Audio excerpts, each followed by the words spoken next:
ময়মনসিংহের মুক্তাগাছা উপজেলা এর বর্ষা মৌসুমে কাঁচা রাস্তার কারণে সাধারণ মানুষের চলাচলে চরম দুর্ভোগ সৃষ্টি হয়েছে।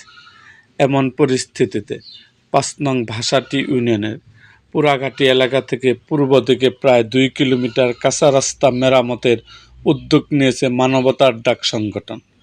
সংগঠনটির সভাপতি এম.কে. আনোয়ারের নেতৃত্বে সদস্যবৃন্দ ও স্থানীয় এলাকাবাসীর অংশগ্রহণে স্বেচ্ছাশ্রমের মাধ্যমে রাস্তা সংস্কার কাজ পরিচালিত হয়।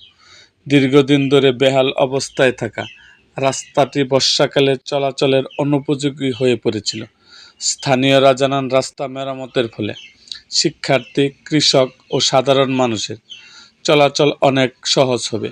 তারা মানবতার ডাক সংগঠনের এই মানবিক উদ্যোগকে সাধুবাদ জানিয়েছেন। সংগঠনের সভাপতি এম.কে. আনোয়ার বলেন, সামাজিক দায়বদ্ধতা থেকে মানুষের পাশে দাঁড়ানোই আমাদের লক্ষ্য।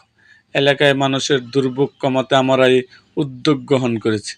এদিকে মানবতার ডাক সংগঠনের এমন জনকল্যাণমূলক কার্যক্রমে এলাকায় ব্যাপক প্রশংসা দেখা দিয়েছে।